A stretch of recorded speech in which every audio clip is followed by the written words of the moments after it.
Et maintenant, votre vidéo.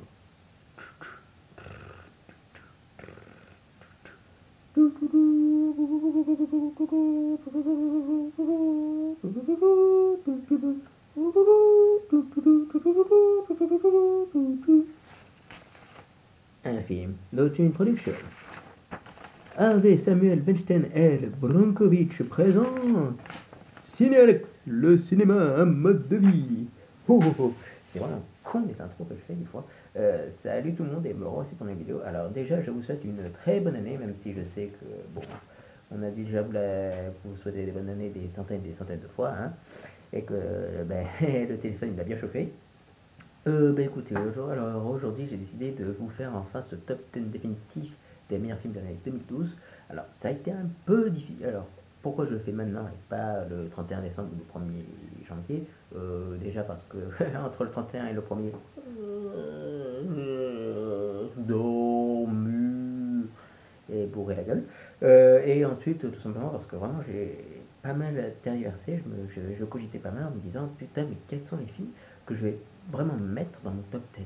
Et donc voilà, donc ça a été vraiment cette année je voulais vraiment pas mettre d'ex aequo parce que les années précédentes je mettais parfois des ex aequo, alors soit en number one ou alors en number peu importe.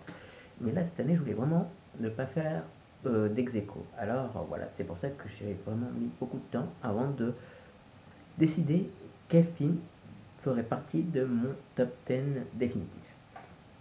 Et pour information, il y a un film que je n'ai pas pu mettre dans mon top 10, même si je suis sûr que c'est un très bon film, tout simplement parce que je n'ai pas pu encore aller le voir au cinéma.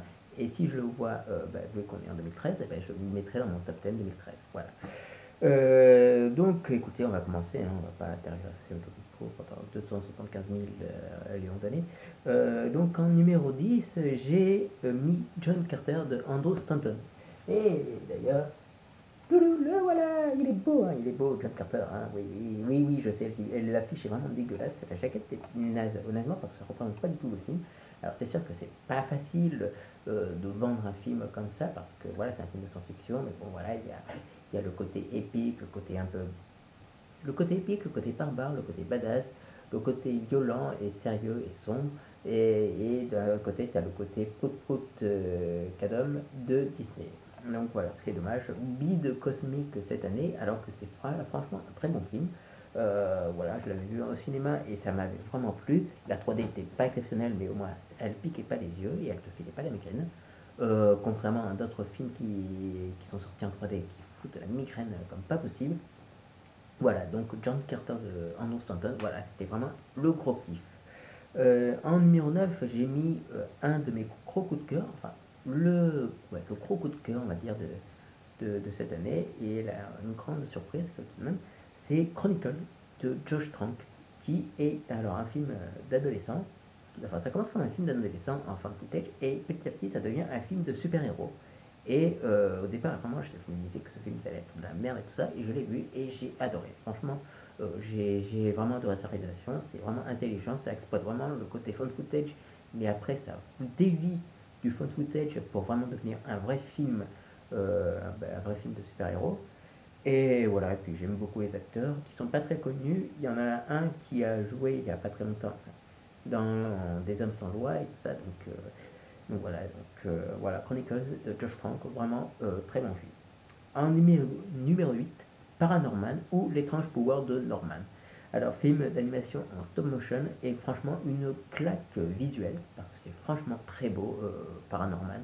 J'en avais fait une critique vidéo, même écrite de ce film d'animation, j'avais beaucoup aimé. Voilà, ça respecte vraiment le film de genre horrifique ou le film de zombies, ça respecte le teenage movie, et voilà, et puis c'est drôle, voilà, c'est bourré de références, c'est pas du tout cynique, contrairement à ce qu'on pourrait croire, non, c'est pas du tout cynique, c'est par moments un peu effrayant, c'est par moments très drôle, et il y a des moments vraiment visuellement bluffants, voilà, donc j'ai beaucoup aimé, voilà, donc voilà, pour moi, voilà, vraiment, Paranormal, c'est vraiment un des meilleurs films d'animation de cette année. En numéro 7, j'ai mis Jane Eyre de Cary Fukunaga, et d'ailleurs, je vous en avais fait une petite critique vidéo qui a pas mal fait rire du monde, je pense.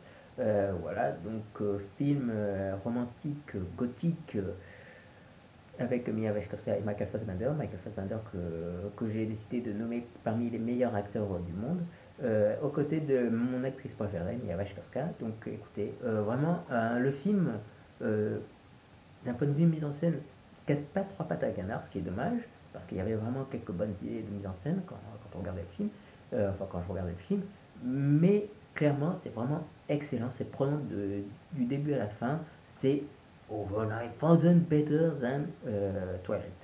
C'est clair, c'est, pour moi vraiment c'est 1000 fois, même 10 000 fois mieux que Twilight. Alors que Twilight, hein, c'était en 4 romans, 5 films, et ça ne vaut même pas Jane Eyre. Donc voilà. Voilà, non, franchement, voilà, c'est. Ben, voilà, par exemple, Jane Eyre, c'était vraiment. Il bataillait entre Albert Nobbs, où il y avait encore une fois Mia Wasikowska et Glenn Close, et il y avait entre Jane Eyre et Albert Nobbs, voilà, j'ai hésité, et puis finalement j'ai décidé de mettre Jane Eyre dans ce top 10 parce que vraiment, il était vraiment excellent. En numéro 6, là ça va faire plaisir à beaucoup de monde, j'ai mis les 5 légendes. Les 5 légendes qui montrent vraiment le retour, ou non, enfin même pas, ou même l'arrivée inespérée de DreamWorks dans la cour d'écran. Parce que pour une fois, depuis, on va dire, Dragon, voilà, ils n'avaient pas vraiment fait quelque chose. DreamWorks n'avait pas vraiment fait de bons films d'animation. Bon, il y a eu quand même, faut pas en noter deux, mais après, il y a quand même eu Shrek 4 et Madagascar 3 quand même. Voilà, voilà ce que j'ai à dire. Et là, les 5 légendes, j'ai vu ça, ça m'a bluffé. Déjà, visuellement, c'est très très beau comme film d'animation. Et puis la réalisation, vraiment, ils se sont vraiment pété le cul pour vraiment fournir un boulot d'enfer. Et c'est une histoire qui est quand même si elle a l'air gentillette et tout ça, c'est pas du tout une histoire de prime abord drôle. C'est vraiment quelque chose de sombre. Le méchant, il est méchant. C'est pas un méchant neuneu à la con qui a des sidekicks complètement à la mormoneux. Non, c'est vraiment un film d'animation sombre et, euh, et voilà, j'ai vraiment pris mon pied d'enfer et tout. La 3D est bien. Voilà, elle casse pas trois pattes à un canard, mais elle est bien. En numéro 5, j'ai mis Clo-Clo de Florent Emiliossi, et là ça va faire plaisir au daron. Bon, déjà, il était déjà content quand j'avais mis John Carter dans ma top 10. Là, il va être content parce que non seulement je l'ai mis en numéro 5, mais en plus, j'ai mis en numéro 5 comme le daron, donc c'est très drôle. Oui, c'est du mort dans le con, et non, c'est même pas drôle. Voilà, donc Clo-Clo de Florent Emiliossi, le meilleur film français de cette année pour ma part. Voilà, c'est vraiment 2 heures et demie de film, mais on ne les voit pas passer. Et puis tu as Jérémy Régnier qui est vraiment excellent, et j'ai adoré. Voilà, c'est vraiment, t'es à fond dans le film. Et voilà, j'ai rien d'autre à dire. En numéro 4, j'ai mis The Hobbit, ou Bilbo le Hobbit, un voyage inattendu, de Peter Jackson. Je sais le daron. Pourquoi je ne l'ai pas mis en numéro 1? Tout simplement parce que le numéro 1, c'est vraiment un très bon film. Mais voilà, quand même, The Hobbit de Peter Jackson, vraiment, j'ai beaucoup aimé ce film. Je compte bien sûr le revoir, parce que voilà, parce que c'est Hobbit, et parce que c'est Peter Jackson, mais voilà, j'ai beaucoup aimé. Alors, j'ai pas trop aimé le côté, il y avait un peu trop de mouvements de caméra, mais sinon, ouais, j'ai adoré. Vraiment, il y a des moments juste visuellement impressionnants et tout. J'ai pas vu ça en 3D, j'ai vu ça en 2D normal, et j'ai vraiment pris mon pied. Voilà, ceux qui étaient avec moi qui ont vu le film, voilà, ils ont fait leur pied et tout ça. Et voilà, moi j'ai vraiment pris mon pied devant ce film. Donc voilà, The Hobbit numéro 4. En numéro 3, ça va faire grincer quelques dents, mais voilà, pour moi, c'était vraiment. Il était impossible pour moi de passer à côté de ce film parce que vraiment, j'ai adoré ce film.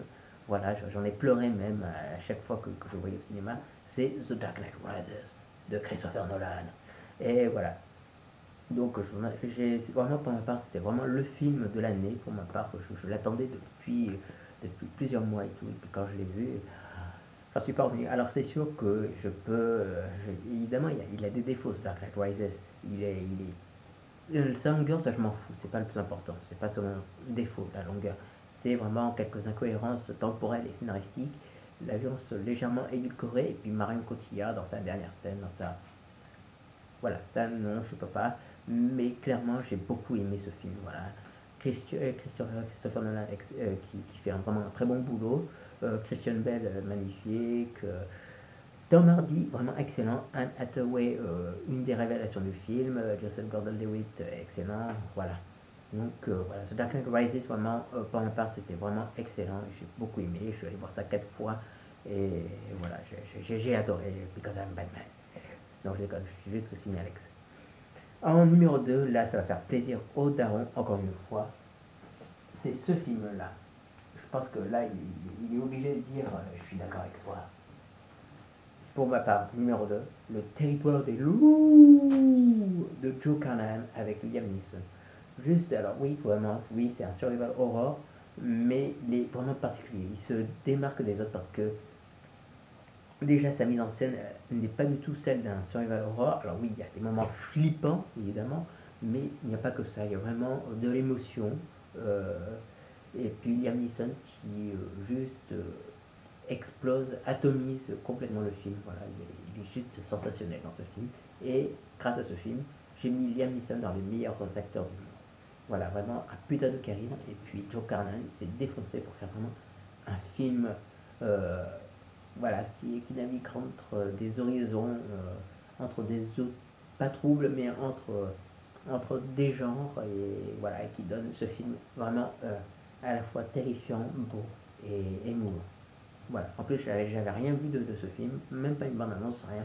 J'entendais juste, il faut aller voir ce film. Je suis allé le voir et j'ai pris une claque d'enfer. Donc voilà, pour ma part, numéro 2, Le Territoire des loups.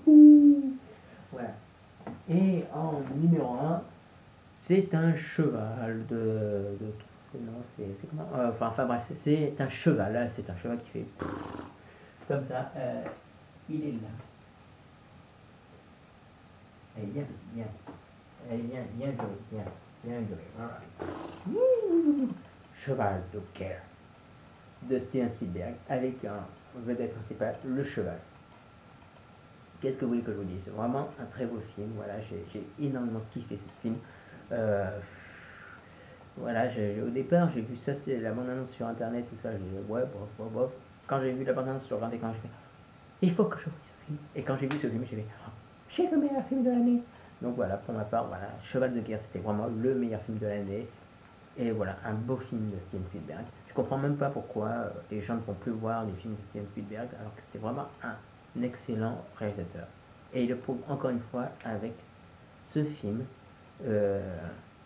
tiré d'un roman qui s'appelle War Horse, qui est, voilà, qu'est-ce que vous voulez que je vous dise?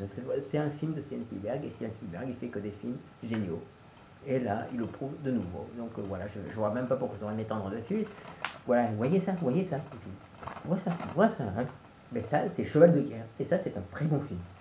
Donc voilà, j'espère que vous avez aimé cette vidéo. J'espère que vous êtes pas surpris de ce top 10. Si vous voulez donner votre top 10 2012, n'essayez pas de m'incendier, ça ne servira à rien. Donc voilà, donnez votre top 10 2012 et voilà, c'est tout ce que j'ai à vous dire. Alors, à une prochaine vidéo, d'ici là, portez-vous bien et salut!